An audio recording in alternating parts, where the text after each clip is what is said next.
예, 감사합니다. 네, 오늘 함께 하시는 여러분들을 예수님의 이름으로 축복합니다.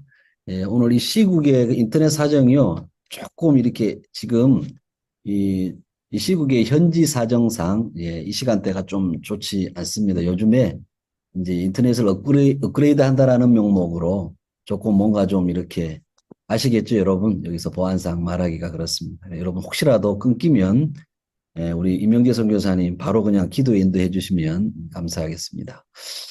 저는 제 차례가 되면 성경 클리닉을 계속하고 있습니다. 지금 25번째 시간까지 왔습니다. 오늘 맞아주시는 하나님을 첫 번째 필두로 해서 한 네 가지 정도를 함께 클리닉 해보도록 하겠습니다. 여러분 성경은요.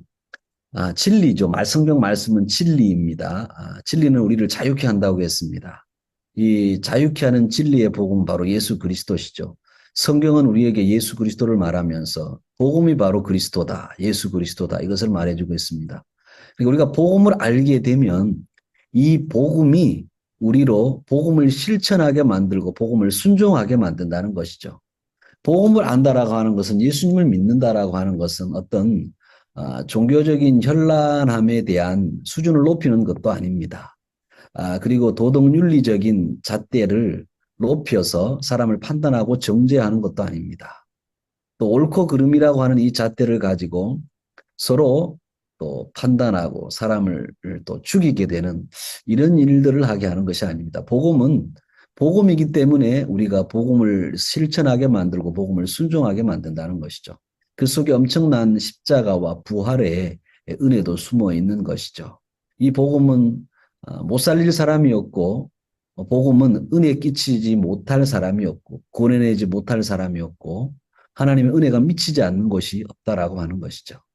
오늘도 이 성경 클리닉을 통해서 우리에게 주시는 이 복음적인 메시지, 예수 그리스도의 살아있는 복음이 무엇인지 한번 같이 깨달았으면 좋겠습니다. 자, 먼저 다음 어, 시편 28편 6절로 7절 이 제목을 맞아주시는 하나님이라고 제가 잡았습니다. 시편 28편 6절 7절 우리 김현정 권사님 한번 읽어주시면 다시 한번 읽어주시면 감사하겠습니다. 여호와를 찬양합니다. 여호와는 불쌍히 여겨달라는 내 기도를 들으셨습니다. 여호와는 나의 힘이시며 방패이십니다. 내가 마음을 다해 주님을 믿으니 주님께서 나를 도와주십니다. 내 마음이 기뻐 찬양하며 주님께 감사의 노래를 부릅니다. 아멘. 여러분 오늘 본문은요 다윗의 시입니다. 사울에게 쫓기던 시기나 아니면 압살롬의 반역 가운데 아들 압살롬의 반역 가운데 드린 기도문이죠. 거짓된 자들과 또 불법한 상황과 정치적인 모함 가운데서 드린 기도가 바로 오늘 본문입니다. 여러분 우리가 그 세속사, 세상신, 종교와 우상의 특징이 뭐냐면 인간의 우환을 막아주는 신이라고 유혹을 하는 것이죠. 이게 세속사, 세상신, 우상의 특징입니다. 우환을 막아준다. 다시 말하면 만사형통을 주시는 신이다. 고난이나 우환이나 고통을 면제해 준다라고 이렇게 속이죠. 그래서 헌신과 충성과 봉사를 강요합니다. 여러분 이것이 사탄이 세속을 사로잡고 있는 사상이죠. 종교 속에 다 묻어 있는 사상이 바로 이런 것입니다. 그리고 이것이 여러분 요즘에는요, 교회라고 하는 공동체, 교회인 우리 자신들을 공격하는 강력한 사탄의 무기가 되는 것이죠. 근데 여러분, 우리 속에 이런 본능이 너무 많이 자리 잡고 있죠. 여러분, 내 삶에 만사형통을 바라는 것이 여러분 지금 무엇입니까? 예. 기독교의 특징을 본다면 이것이 아닌데 우리는요 이것에 많이 속아 있습니다. 그래서 만사 형통할 때 저 사람 예수 잘 믿는구나. 저 사람 신앙생활 똑바로 하네. 저 사람은 영성이 깊다. 저 사람은 정말 말씀대로 산다. 이런 우리가 오해들을 하게 되는 것이죠. 그러나 여러분 우리 삶의 만사 형통 초대교회 사도들 사도 바울을 봐도 만사 형통이 아니었죠. 복음을 전하고 예수를 잘 믿는데도 감옥이었고 질병 가운데 그렇죠. 그리고 수치를 당하고 또 수많은 모욕을 당했습니다. 죽음에 직면하고 결국에는 또 순교하게 되었죠. 그렇다면 이것은 여러분 많은 문제가 있다라고 볼 수가 있는 것이죠.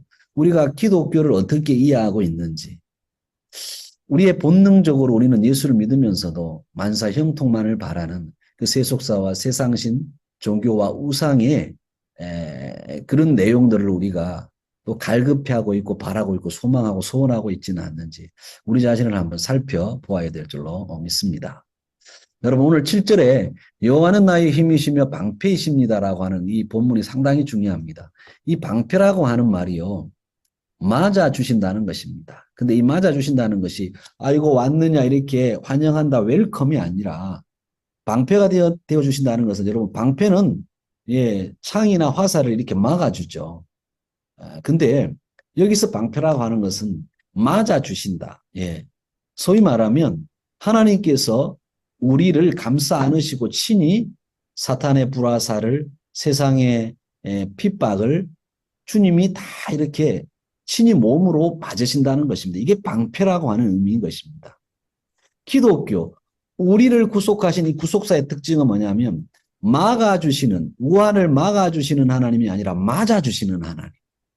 고난과 고통을 면제해 주시는 분이 아니라 친히 하나님이 그리스도께서 성령께서 친히 우리의 고통, 고난과 함께 하시면서 사단의 조롱도 맞아주시고 세상의 조롱도 맞아주시고 우리가 아프고 힘들 때 주님께서 친히 그 가운데 계시면서 주님도 친히 고통하시면서 우리와 함께 하신다는 것이죠.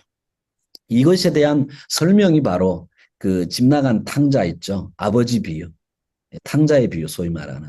그것이 우리에게 잘 말씀해 주고 있습니다. 집 나간 탕자가 돌아왔을 때 아버지가 그렇죠.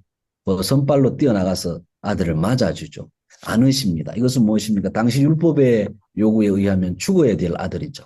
근데 그 돌 던지는 것을 친히 아버지가 이렇게 맞습니다.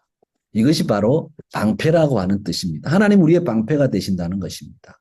하나님 우리의 방패가 되신다니까 어떤 세상의 우상신들처럼 단순하게 그냥 능력의 신이 되어서 전능하신 신이 되어서 탁탁 이렇게 면제시켜주는 그런 하나님이 아니라 친히 그 돌팔매질과 세상의 핍박을 하나님이 다 감당하신다는 것이죠. 예수님은 십자가에서 친히 이것을 다 담당해 주셨고 지금도 자녀된 우리들을 친히 세상의 모든 풍파로부터 우리를 함께 맞아주신다라고 하는 것이죠. 주님은 교회가 당하는 세상의 공격과 사탄의 공격과 불화살을 친히 다 맞으십니다.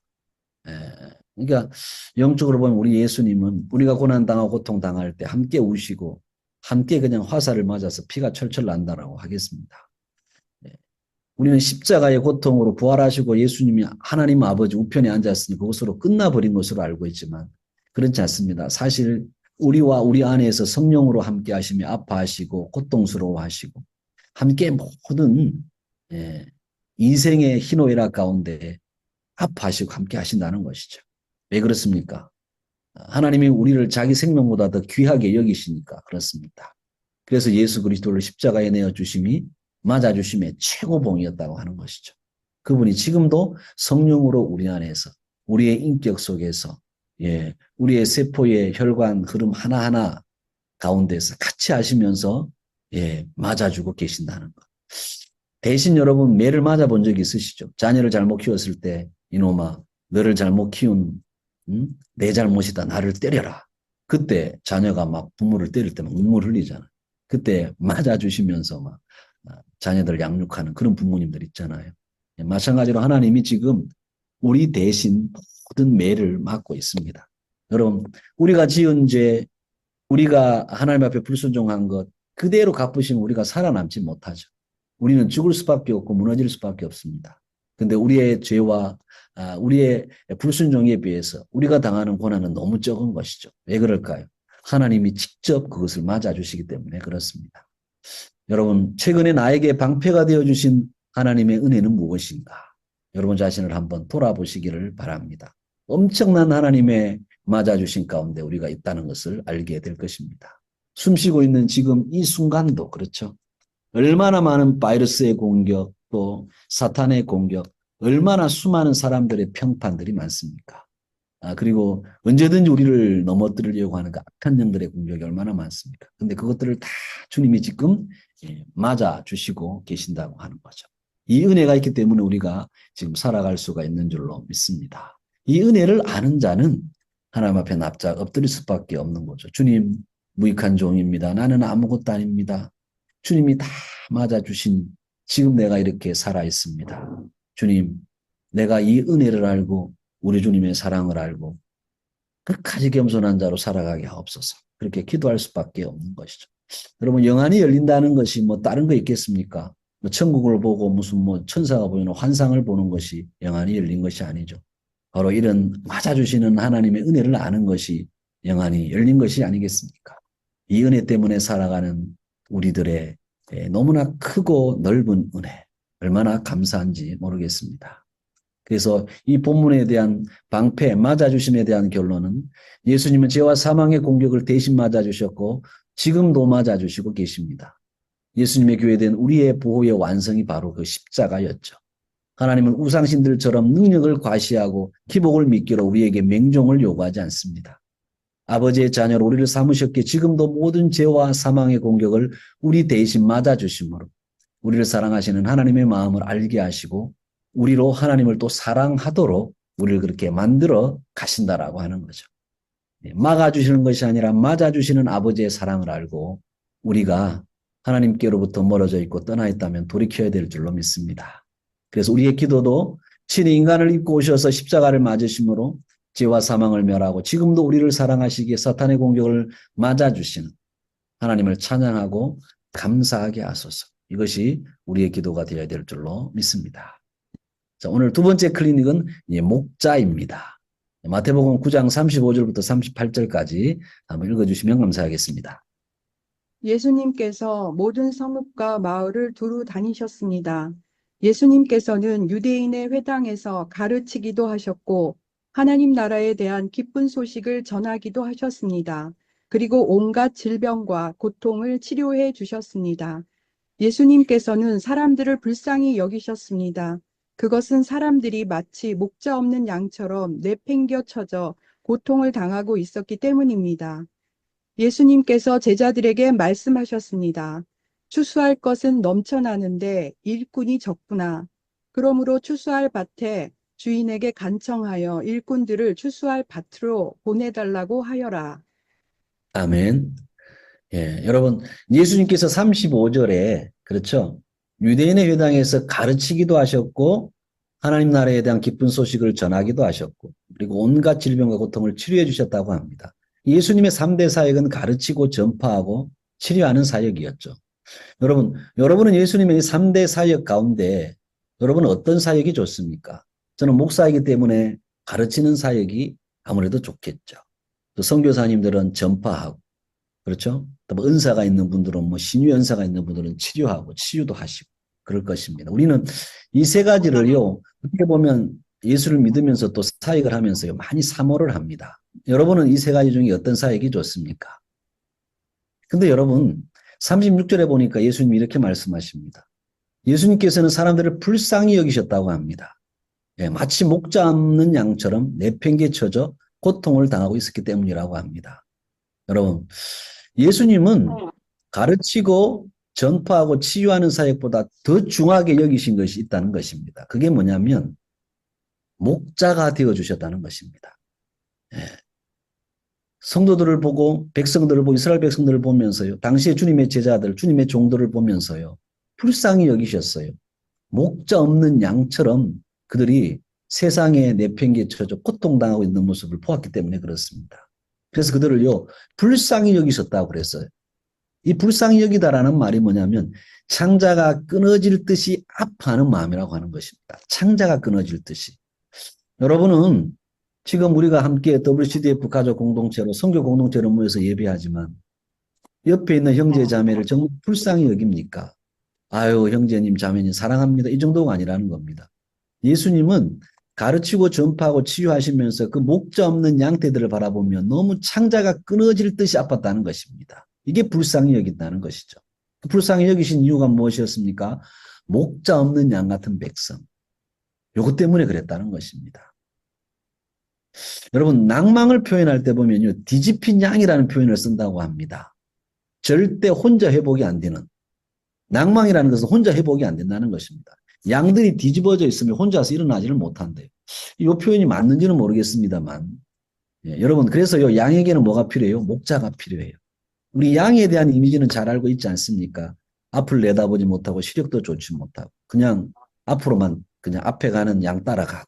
예. 그래서 목자가 없으면 절대로 안 된다는 거죠. 예수님은 여러분 가르치고 전파하고 치유하는 사역을 했지만 사실은 그것보다 중요했던 것이 선한 목자의 사역이었습니다. 예수님은 자신을 선생, 사역자, 치유자보다 선한 목자라고 나는 선한 목자라 내 양은 내 음성을 듣는다. 그렇게 표현을 하셨어요. 여러분, 교회라고 하는 공동체, 선교단체라고 하는 이 공동체는요, 학자, 교사, 선생, 사역자, 이런 치유자보다요, 목자가 필요한 것입니다. 목자가 없으면 싸늘한 율법 해당이 될 수밖에 없는 것이 교회라고 하는 공동체인 것입니다. 여러분, 하나님은 우리에게, 예수 그리스도는 성령님은 우리에게, 예, 선생, 사역자, 유명한 치유자, 유명한 사역자가 되는 것보다 한 사람의 목자가 되기를 원하십니다. 목자는요, 불쌍히 여기는 마음을 가진 자, 목자 없는 양 같은 성도들을 불쌍히 여기는 마음을 가진 자이죠. 예. 하나님은 우리에게 목자를 원합니다. 가르치고 전파하고 선포하는 것도 너무너무 중요해요. 치유하는 것도 너무너무 중요합니다. 그러나 그것보다 중요한 것은 목자의 마음인 것이죠. 가르치고 전파하고 치유하다가 교만하여 넘어진 자들이 너무나 많습니다. 왜 그렇습니까? 영혼을 사랑함이 없는 목자의 마음이 없기 때문에 그렇습니다. 우리 주님은 우리에게 목자의 마음을 가지라고 말합니다. 왜요? 친히 주님이 우리의 목자가 되어주셨기 때문에. 다윗은 여호와 하나님이 자신에게 목자가 되어주셨던 것을 너무 잘 알았어요. 그래서 여호와는 나의 목자시니 내게 부족함이 없으리로다. 그 고백을 했던 거죠. 나는 선생입니까? 사역자입니까? 치유자입니까? 요즘에 많은 사람들이 치유한다고. 근데 여러분, 그 치유하는 행동과 사역에 앞서서 우리는 목자의 심정이 되어야 합니다. 한 마리의 양을 바라보는 창자가 끊어질 듯이 아파하는 그 마음을 가지고 그를 도구하고 중보하는 그 목자의 마음이 우리에게 필요한 것인 줄로 믿습니다. 우리 예수님은 바로 우리에게 목자가 되어준 것이죠. 예수 그리스도는 3대 사역을 하셨지만 목자셨습니다. 예수 그리스도는 우리를 불쌍히 여기셨습니다. 우리를 목자로 주님은 그래서 불러주셨습니다. 그 주님의 마음을 알아야 될 줄로 믿습니다. 그래서 우리의 기도가 가르침과 일만 하고 치료만 받기를 원하는 종교인이 아닌 목자의 마음으로 살며 영혼을 보살피는 자로 살게 하소서. 우리에게 이런 기도가 필요할 줄로 믿습니다. 주님의 마음, 그 목자의 마음으로 살아가도록 은혜를 다하여 주옵소서. 목사인 저도 마찬가지, 선교사인 여러분들도 마찬가지, 성도인 여러분들도 마찬가지. 서로서로에게 목자의 마음이 되어줄 때 바로 이것이 그리스도의 마음이죠. 예수 그리스도의 마음이 되어줄 때 우리는 서로를 불쌍히 여기며 살아갈 수가 있을 것입니다. 바로 이것이 사랑의 공동체요. 주님께서 원하시는 우리에게 하기를 원하시는 사랑이 바로 이 사랑이 아닐까 싶습니다. 우리에게 목자의 마음을 달라고 기도하는 저와 여러분 되시기를 바랍니다. 자, 세 번째 오늘 성경 클리닉 복음을 알았던 다윗입니다. 복음을 알았던 다윗. 자, 사도행전 2장 25절로 32절까지 읽어주시기 바랍니다. 다윗이 저를 가리켜 가로되 나는 항상 내 앞에 계신 주를 배웠음이요 나로 요동치 않게 하기 위하여 그가 내 우편에 계시도다. 이러므로 내 마음이 기뻐하였고 내 입술도 즐거워하였으며 육체는 희망에 거하리니 이는 내 영혼을 음부에 버리지 아니하시며 주의 거룩한 자로 썩음을 당치 않게 하실 것이미로다. 주께서 생명의 길로 내게 보이셨으니 주의 앞에서 나로 기쁨이 충만하게 하시리로다 하였으니. 형제들아, 내가 조상 다윗에 대하여 담대히 말할 수 있노니 다윗이 죽어 장사되어 그 묘가 오늘까지 우리 중에 있도다. 그는 선지자라 하나님이 이미 맹세하사 그 자손 중에서 한 사람을 그 위에 앉게 하리라 하심을 알고 미리 보는 고로 그리스도의 부활하심을 말하되 저가 음부에 버림이 되지 않고 육신이 썩음을 당하지 아니하시리라 하더니 이 예수를 하나님이 살리신지라 우리가 다 이 일의 증인이로다. 아멘. 오늘 본문은요, 베드로가 예수님의 죽음과 부활이 하나님의 계획하신 뜻과 예언의 성취임을 강조하고 있습니다. 그리고 다윗이 이미 이 부분을 시편에서 예수님의 부활을 예언한 것을 상기시키고 있습니다. 십자가에 못 박히신 예수님을 살리시고 높이신 것을 오늘 선포를 하고 있는 것이죠. 25절에 다윗이 저를 가리켜 가로되 내가 항상 내 앞에 계신 주를 배웠으며, 또 31절에 미리 보는 고로 그리스도의 부활하심을 말하되 제가 음부의 보림이 되지 않고 육신이 썩음을 당하지 아니하시리라 하더니, 이렇게 말하고 있습니다. 베드로는 그 예수님의 부활을 이미 다윗이 예언한 것을 강조하고 있습니다. 단순하게 자기가 계시받은 내용을 말하는 것이 아니라 말씀에 이미 예언되었던, 다윗을 통해서 예언되었던 예수 그리스도를 말하고 있는 것이죠. 베드로는 예수님이 음부에 떨어지지 않고 육체도 부활할 것을 예언했습니다. 그러면서 다윗을 소개를 하고 있습니다. 다윗은 예수님이 복음이시고 율법을 지켜서 구원받는 것이 아니고 예수님이 구원자이시며 자신의 죄를 예수님의 십자가와 부활로 말미암아 용서받음을 알았다는 것이죠. 여러분, 이것이 억지가 아닌 것입니다. 다윗은 이미 모세오경을 또 알고 있었어요. 여호수아, 예수와 그를 통하여 또 요셉 이야기를 통해서 그는요, 예수님이 오셔서 자기의 모든 죄를 대속하시고 구원할 것까지 알았다는 것을 오늘 베드로는요, 그것을 다시 우리에게 상기시켜주고 있습니다. 여러분, 자신의 죄, 다윗은요, 자신의 죄로 인하여서 죽을 수밖에 없었는데 이것이 한참 후에 오실 메시아이신 그리스도께서 자신의 죄를 대속하시고 그분이 육체가 썩지 않으시고 부활할 것이고 우리의 죄를 대속할 것이다. 자기의 죄를 대속할 것을 미리 알고 용서함 받았다는 것을 여러분 알았다고 하는 것입니다. 여러분, 성경은요, 창세기부터 계시록까지 전부 복음인 것입니다. 다윗은 이 복음을 알았다는 거예요. 이 복음이 메시아를 통해서 나에게 주어지는구나. 이것을 알았다는 것입니다. 근데 여러분, 사울은 그거 몰랐어요. 여러분, 복음이라는 것은 종교와 도덕과 윤리, 옳고 그름, 인격, 이 성품이 아닌 것이죠. 다윗은 주를 보면서 내가 지키는 율법, 내가 드리는 제사, 이것으로도 구원받을 수 없다는 것을 알았습니다. 자신의 죄도 얼마나, 그렇죠, 청부살인업자가 되고요, 간음을 저지르고요, 수많은 죄를 저질렀던 자가 다윗 아닙니까? 다윗은 골리앗만 때려 죽인 것이 아니라 사울을 끝까지 기름 부음 받은 자라고 죽이지 않은, 그것만이 아니라 수많은 죄도 지었던 자입니다. 근데 내가 지은 이 죄도 십자가와 부활로, 예수 그리스도의 십자가와 부활로 인하여서 다시 용서함 받고 나도 썩지 않는구나. 예, 다윗은요, 시편 16편에서 이것을 예언하고 있습니다. 다윗의 전체적인 그의 삶이 바로 복음을 말한다는 것을 알았다는 것이죠. 이게 억지가 아니라 베드로를 통해서는 우리에게 말씀해 주고 있는 것이죠. 그래서 모든 성경은 나를 증거한다. 시편부터 모세오경을 시작해서 모든 선지자가 나를 증거했다. 제가 가장 좋아하는 구절이 그래서 누가복음 24장 27절이거든요. 여러분, 다윗이 만난 복음이신 메시아 그리스도, 여러분 예수님을 정말 만났습니까? 삶의 영역에서 여러분 부활이 필요한 것이 무엇입니까? 이 부활이라고 하는 것은요, 복음에 대한 부활인 것입니다. 우리는 이 복음을 듣고 부활하지 못, 이 삶이, 땅의 삶이 부활하지 못했어요. 어떻게요? 도덕, 윤리, 옳고 그름 전부 인격, 성품으로 다 가버립니다. 종교로 다 가버려요. 이상한 괴물이 되었다고 제가 그랬죠. 한국계의 진짜 종교개혁이 일어나야 된다고 하면 이 다윗이 깨달았던 이 복음이신 그리스도를 깨달아야 합니다.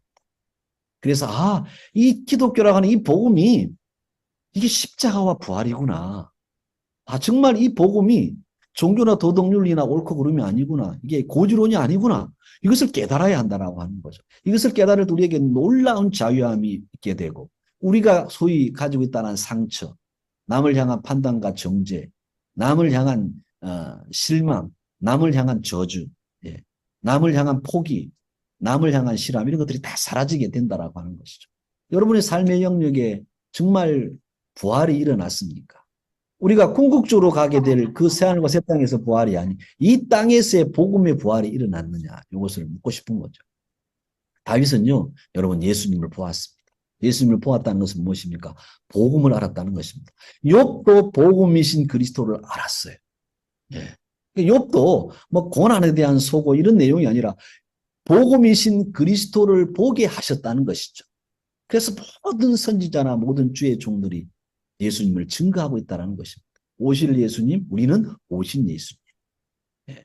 여러분, 다윗도 예수님을 보았습니다.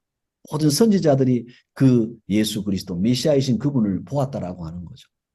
예수님을 어떻게 예수님을 보았느냐 이렇게 우길 수 있지만 여러분 보십시오. 성경 전체가 예수와 예수 다 그렇게 증거하고 있습니다. 예. 요셉도 마찬가지죠, 여러분. 요셉도 예수님을 증거하고 있어요. 요셉의 삶이 부활하신 예수 그리스도를 증거해요. 예, 여러분 신기하지 않습니까? 예수님을 팔았던 자가 가룟 유다죠. 예수님 당시에 1세기 때. 근데 요셉 당시에도 예, 예수님을 팔았던 자가 누군지 아십니까? 유다였어요, 유다. 죽이자고 그랬는데 예수님을 팔자 그랬어요. 성경은 너무 신기하지 않습니까? 어떤 때는요, 머리가 쭈뼛쭈뼛서요. 야, 이렇게까지 성경에서 예수님을 말해주고 있는가? 아니, 감옥에 들어가서, 예, 총리가 되어 부활해서 나옵니다. 그리고 여러분, 술 맡은 관원장이, 그쵸, 그의 꿈을 해석해줘서 복직이 되었어요. 근데 요셉을 잊어버려요. 2년 동안 잊어버립니다. 2년 후가 바로 요셉이가 나이가 30이 돼요. 예수님의 공생애가 30부터 시작이 됩니다. 얼마나 놀랍습니까?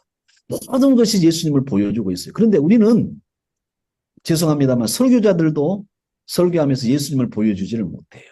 예, 멋있는 사상, 철학, 인문학, 또 멋있는 정보들을 제공해 줘요. 그래야 요즘에 인기가 있어요. 근데 여러분, 가르치는 자, 설교자, 말씀을 전하는 자는 성경 속에서 다윗이 보았던 그 예수 그리스도를 포기해 주는 것이 설교자의 사명인 것입니다. 그러면 그 복음이신 예수님을 만나면 복음으로 실천하고 복음으로 순종하는 삶을 살게 돼요.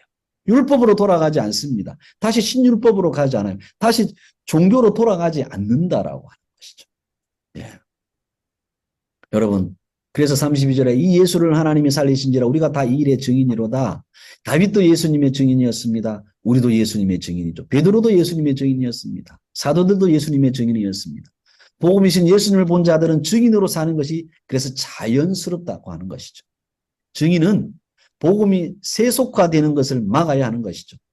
오늘날 유교와 불교와 유교걸 유교 보이 샤머니즘화, 만문주의와 초과학화, AI 시대, 모두 기복주의 이런 모든 것들을 막아내고 복음의 증인으로 살아야 할 때입니다. 이 시대의 복음의 증인, 우리들의 사명은요, 바로 이 복음의 증인으로 살아야 한다는 거죠. 예수 그리스도를 보고 예수 그리스도를 보게 해주고 그분으로 살게 해주고 그분으로 충만하게 하도록 만들어줘야 하는 것이죠. 이 안내자가 되어야 할 사명이 우리들에게 있는 것입니다. 우리는 세속의 기복으로 삽니까? 아니면 예수님의 증인으로 살아갑니까? 이 부분에 대한 결론입니다. 다윗도 예수님을 보았고 베드로도 예수님을 보았고 증인으로 살았습니다. 우리도 성령님을 통해서 예수님을 본 자들이므로 증인인 것이죠. 예수님을 본 자는 죄인인 내가 구원받고 음부에 떨어지지 않고 육체가 썩지 않고 부활하여 영생을 받았고 이 땅에서도 부활의 삶, 하나님 나라로 사는 것을 경험하는 자들입니다. 성경 속에서 예수님을 볼 수 있도록 여러분 말씀을 날마다 사모하고 말씀 안에 거하시기를 바랍니다. 그렇다면 오늘 우리의 기도가 다윗과 베드로처럼 예수님을 보고 복음의 증인으로 살도록 성령을 부어달라고 우리가 기도해야 될 줄로 믿습니다. 목사님의 설교를 들을 때 예수님을 볼 수 있도록 경건 서적을 읽을 때 우리가 무슨 책을 대할 때 사람과 교제할 때 만남을 대할 때 공동체에서 소그룹으로 교제할 때 선교할 때 예수님을 볼 수 있도록 그것은 우리가 볼 수 있는 것이 아니죠. 그 예수를 볼 수 있도록 성령을 부어줘. 성령님 함께하여 달라고. 성령을 우리가 구해야 될 줄로 믿습니다. 자, 이제 마지막입니다. 생수 대신 예수 그리스도. 오늘 사사기 15장 14절로 20절 같이 한번 읽어보도록 하겠습니다. 읽어주시기 바랍니다. 삼손이 레히라는 곳에 이르자 블레셋 사람들이 삼손에게 다가왔습니다. 블레셋 사람들은 기뻐서 소리를 질렀습니다. 그때 여호와의 영이 삼손에게 임하여 삼손에게 큰 힘이 생겼습니다. 그래서 삼손을 묶고 있던 밧줄이 마치 불에 탄 실처럼 약해져서 삼손의 손에서 떨어져 나갔습니다. 삼손은 죽은 지 얼마 되지 않은 나귀의 턱뼈를 주워들고 1000명이나 되는 사람을 죽였습니다. 그때 삼손이 말했습니다. 나귀의 턱뼈 하나로 무더기에 무더기를 쌓았네. 나귀의 턱뼈 하나로 내가 1,000명이나 죽였네. 삼손은 이 말을 한 후에 턱뼈를 던져버렸습니다. 그래서 그곳을 라맛 레히라고 불리게 되었습니다. 삼손이 매우 목이 말라 여호와께 부르짖었습니다. 나는 여호와의 종입니다. 여호와께서는 저에게 이렇게 큰 승리를 주셨는데 제가 이제 목말라 죽어야 합니까? 할례받지 않은 백성에게 사로잡혀야 합니까? 그때 하나님은 레이 땅의 한 곳에 구멍을 내시고 물을 주셨습니다. 삼손은 그 물을 마시고 다시 기운을 차렸습니다. 그래서 삼손은 그 샘의 이름을 에나꼬레라고 지었습니다. 그 샘은 지금까지도 레이에 있습니다. 이처럼 삼손은 20년 동안 이스라엘의 사사로 있었습니다. 그때는 블레셋 사람들이 다스리던 시대였습니다. 아멘. 여러분, 오늘 본문을 여러분 우리가 너무나 잘 아시죠? 사사 삼손은 아내를 남에게 주었다는 그 장인의 말을 듣고 분노를 합니다. 예, 그토록 조심하라고, 하나님께서 조심하라고, 나시린으로. 부모님들도 조심하라고 했지만 또 이방 아내를 얻었습니다. 근데 그 아내가 도망을 가요. 장인의 집에 찾아갑니다. 근데 그 장인이 그 아내를 남에게 주었다고 합니다. 분노해요. 삼손이 블레셋 곡식밭을 태워버립니다. 그러자 블레셋 사람들이 자기들이 손해를 입었기 때문에 그 삼손의 장인과 삼손의 아내를 죽여버립니다. 그러니까 삼손이 화가 났어요. 하나님의 능력으로 블레셋 사람 1,000명을 죽입니다. 나귀 턱뼈 하나로. 그렇죠. 1,000명을 죽였습니다. 그 능력을 행했는데 1대 1,000이니까 얼마나 아무리 하나님의 능력이었지만 얼마나 힘이 들었겠어요. 죽게 생겼습니다. 그래서 하나님 앞에 구합니다. 그랬더니 하나님께서 생수를 터뜨려서 소생하게 해 주십니다. 이것이 오늘 본문입니다. 여러분, 이 종교라고 하는 것은, 이방 종교라고 하는 것은 기적이나 표적이나 이적을 되게 중시합니다. 제가 이번에 한국 가가지고 그 강원도 용화라고 하는 해수욕장에 저희 이모님이 펜션을 하고 계셔요. 그래서 이제 하도 나이가 드셔서 엄마가 보고 싶어서, 엄마 보고 싶으면 이모를 보라고 놀러 갔습니다. 갔더니 이모님이 오래간만에 맛있는 이렇게 물회랑 회를 사주시더라고요. 그런데 식당이 참 멋있어요. 근데 갔더니 여기가 뭐냐면 대순진리에서 경영하는 식당이야 그러는 거예요. 여기서 밥 먹으면 복 받는데 이모님 예수를 믿지 않는데 그러시는 거예요.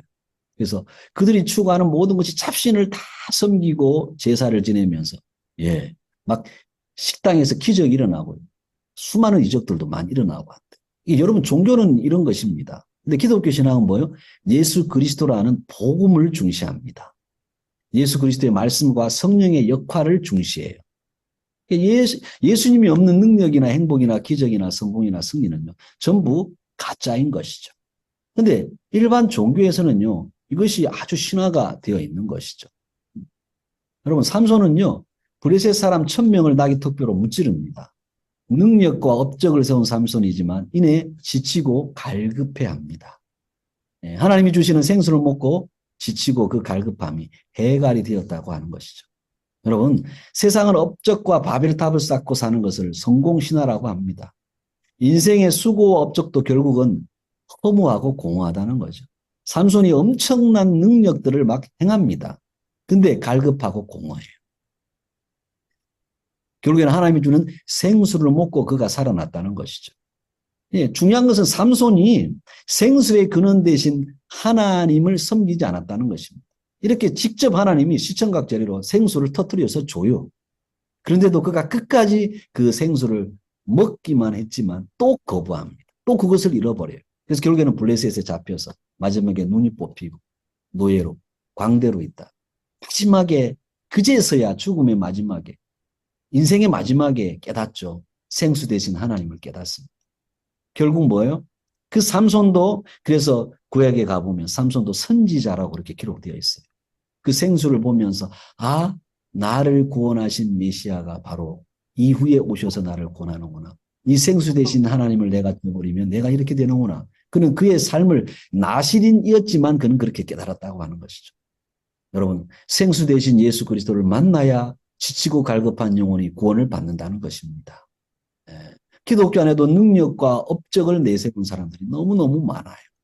결국 공허하고 갈급해하고 지칩니다. 우리에게 필요한 것은 생수 대신 예수 그리스도라고 하는 것이죠. 그래서 삼손이 먹은 그 에나꼴에 갈급한 자의 우물이라고 하는 것입니다. 그 갈급한 자의 우물이 신약에서는 어디로 우리에게 투영이 됩니까? 예, 수가성 여인, 그렇죠? 그 우물가의 여인이 우리가 투영이 되잖아요. 그래서 바로 생수 대신 예수 그리스도가 그곳에서 바로 그 여인에게 말하잖아요. 나를 먹는 자는 영원토록 목마르지 않을 것이다. 예. 그 삼손이 가진 은사, 그러나 그가 낙의 턱뼈로 천명을 죽였지만 얼마나 피곤하고 힘듭니까? 예. 수가성 여인이 남편이 많았었지만 얼마나 피곤하고 힘든 인생을 살아갑니까? 그 삼손의 그 여러분 갈급하고 지친 모습, 수가성 여인의 지친 모습이 우리의 모습 아니었나요? 지금도 혹시 우리의 모습 아닌가요? 우리가 에나꼬레로 가야죠. 갈급한 자의 우물, 그곳에 바로 생수 대신 우리의 예수 그리스도가 계신다라고 하는 거죠. 이 삼손을 통해서 우리는 생수 대신 예수 그리스도를 만나야 한다는 것을 우리는 깨닫게 되는 것이죠. 그래서 오늘 본문의 이 결론도 예수 없는 능력, 행복, 기적, 성공, 승리는 가짜인 것입니다. 삼손을 살게 한 것은 능력이나 업적이나 사역이 아닌 생수의 하나님이었죠. 이 마지막 시대는 능력과 이적, 기적으로, 업적으로 교회를 미혹하는 시대입니다. 세속화와 인본주의, 만문주의, 종교신화에 돌이키고 그 신화에서 돌이키고 생수 대신 예수 그리스도를 구하고 누리는 복음의 말씀을 우리가 분별해야 될 줄로 믿습니다. 지금 여러분, 그 강원도가 강릉 쪽이 그렇게 가뭄이 심하다가 이제 생수 같은 단비가 왔다고 하죠. 예. 여러분, 지금 이 기독교계 안에, 한국교회 안에도 엄청난 말씀의 메시지가 막 쏟아지고 있습니다. 그러나 진짜 예수 그리스도라고 하는 이 복음을 전하고 있는지 이것을 우리가 분별해야 될 줄로 믿습니다. 이 분별력이 있어야 이 마지막 시대는 하나님 앞에 복음으로 사는 자, 이 땅에서 하나님 나라를 누리는 자로 살 수가 있다라고 하는 것이죠. 예수 그리스도 그분 자체가 하나님의 나라입니다. 하나님 나라는 예수 그리스도 안에 있는 것이죠. 그렇다면 우리의 기도가 생명 대신 생수 대신 예수 그리스도를 구하고 누리는 복음을 분별하게 하소서. 우리의 기도가 이런 기도가 되어야 될 줄로 믿습니다. 오늘 여러분 이렇게 말씀을 마치게 됩니다. 여러분 오늘 이 말씀들을 기억하시면서 각자 네 파트로 나누어서 성경 클리닉을 해보았습니다. 여러분 각자에게 부딪혀오는 말씀이 있을 것입니다. 여러분 각자에게 깨달아지고 또 회개할 내용들도 있을 것입니다. 오늘 각자에게 주신 말씀의 내용들을 붙들고 우리 같이 합심해서 기도하도록 하겠습니다. 합심해서 기도로 나아가겠습니다. 기도합니다.